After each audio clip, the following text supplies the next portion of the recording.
छत्रपति शिवाजी महाराज की जो माताजी हैं, जिजाऊ माताजी, उनकी प्रतिमा इंदौर में स्थापित करने के लिए एक 400 किलोमीटर की पदयात्रा शुरू होने वाली है। और ये जो पदयात्रा है वो जो करने जा रही है, स्वाति युवराज कासिद जो है हमारे साथ हैं, श्रीमती स्वाति युवराज कासिद। हम उन्हीं से बात करते हैं कि क्या है इसका स्वरूप, किस तरह से कर रहे हैं और क्या उद्देश्य है इस यात्रा का। ये जो है स्वराज्य स्वाभिमान उत्सव हम मनाने जा रहे हैं 2023 में। राजमाता जिजाऊ महासाहेब की जो 9 फीट ऊंची अष्टधातु निर्मित ये बड़ी प्रतिमा यहाँ पे अनावरण 16 इसका है, जो उत्सव का मेन है। और वो 29 जनवरी 2023 को शाम 5 बजे उसका अनावरण 16 है। लेकिन इस उत्सव की शुरुआत 12 जनवरी से शुरू होगी। राजमाता जिजाऊ महासाहेब का जहाँ जन्म हुआ है, सिंदखेड राजा, जो महाराष्ट्र के बुल्ढाना जिला में है, मातृतीर्थ सिंदखेड राजा से हम एक मशाल और एक कलश में मिट्टी ले आएंगे। और वो जो यात्रा है उसका भव्य दिव्य रथ बनने वाला है। और उस रथ के साथ हम यहाँ पे माँ अहिल्या की नगरी इंदौर तक ये पद यात्रा रहेगी। इसमें ज़्यादा से ज़्यादा संख्या में महिलाओं की उपस्थिति है और पुरुष भी इसमें है। और ये जो पद यात्रा है हर जगह महाराष्ट्र से, जैसे सिंदखेड राजा से हम निकलेंगे सुबह, वहाँ पे 6 बजे मिट्टी के मतलब जो कलश है हमारा उसकी पूजा होगी।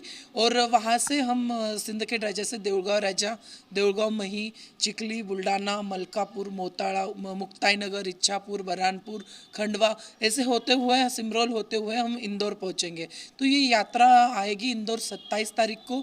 और यहाँ पे मतलब ये 16 दिन की पद यात्रा है, 400 किलोमीटर चलेगी।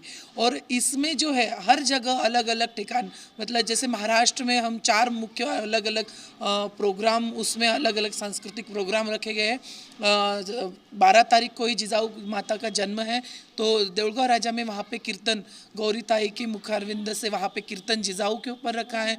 15 तारीख को मकर संक्रांति है, तो उस दिन वहाँ पे महिला मेड़ावा बुल्ढाना में आयोजित किया गया है। और वहाँ पे पोवाड़ा का भी उत्सव मतलब प्रोग्राम रहेगा विक्रांत जी द्वारा। और फिर हम आते हैं मुक्ताई नगर, चूँकि ज्ञानेश्वर माउली जी की बहन मुक्ताई जी हैं, तो वहाँ पे एक सिद्ध देवस्थान है, तो वहाँ पे संत सम्मेलन वहाँ आयोजित किया गया है। फिर बरहानपुर में महाराष्ट्राचे मानकरी, ऐसा एक सांस्कृतिक प्रोग्राम जो 4 से 5 हज़ार लोगों के बीच में बरहानपुर में होने वाला है।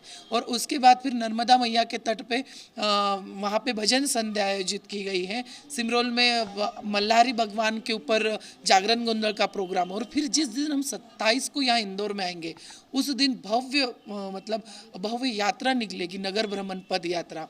क्योंकि जो कलश हम ले आए हैं उसका माँ अहिल्या माता के राजवाड़ा पे वहाँ मंदिर में पूजा की जाएगी।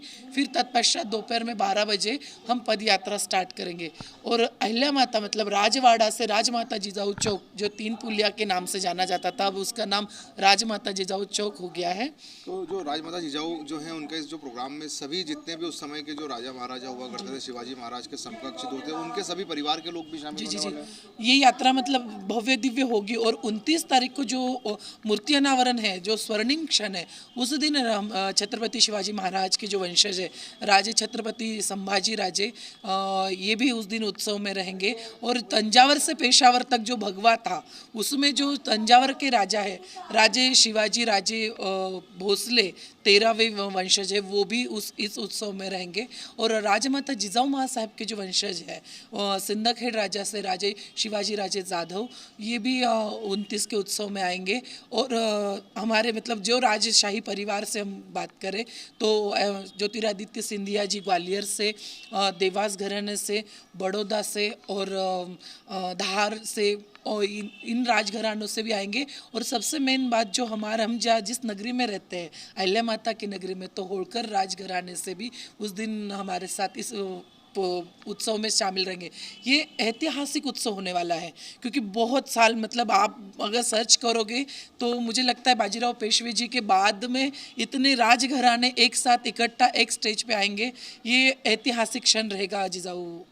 दूसरा, हम आपसे एक बात जानना चाहेंगे, जिजाऊ माता जी का कोई ऐसा स्मरण याद आता हो जो शिवाजी महाराज को शिवाजी बनाने में उन्होंने किया हो, जो आप बताना चाहें हमसे।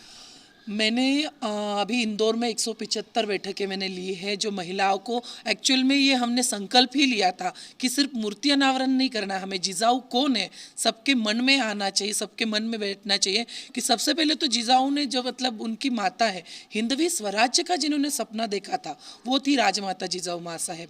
उन्होंने जिस समय स्वराज्य के बारे में सोचना भी मतलब एक गुनाह माना जाता था, जैसे मुगल शाही, आदिल शाही, कुतुब शाही, उस समय इतने पर प्रांतियों के बीच में अपने खुद को ढालना या खुद को उभारना ये एक गुनाह ही माना जाता था। उस समय जिजाऊ ने सोचा था कि मुझे सुराज्य चाहिए, स्वराज्य चाहिए और इस कंडीशन में हमारी संस्कृति धर्म को बचाने की अभी ज़रूरत है। तो उस समय तंजावर से पेशावर तक भगवा लहरना चाहिए और एक सुराज्य मतलब उस समय 96 पगड़ जाती कि एक जगह इकट्ठा, जाति भेद तब नहीं था कि सभी जाति और एक मानवता को अच्छा स्वराज्य मिलना चाहिए, सुराज्य मिलना चाहिए, इसलिए उन्होंने सोचा था। और गर्भ संस्कार से ही छत्रपति शिवाजी महाराज को उन्होंने ऐसा ढाला कि उनके विचार मतलब हम सोचते ज़्यादा से ज़्यादा पानी पूरी खाए, ये खाए, लेकिन उनका कहना था, उन्होंने उनकी सोच जब वो गर्भावस्था में थी उनको लगता था कि मैं घोड़ों पे सवार होके सह्याद्री की पूरी पर्वत रांग जो है उस पर मैं सवार हो जाऊँ सारे और तलवार लेके मैं शत्रुओं के साथ युद्ध करूँ। युद्ध कला की सारी नीतियाँ उन्होंने तब सीख ली थी। वो जब वो प्रेग्नेंट थे उसी टाइम उन्होंने सभी अपने जो सनातन धर्म के जितने ग्रंथ हैं उन्होंने सभी ग्रंथों का पठन किया था और सभी नीति कौशल्य से परिपूर्ण थे।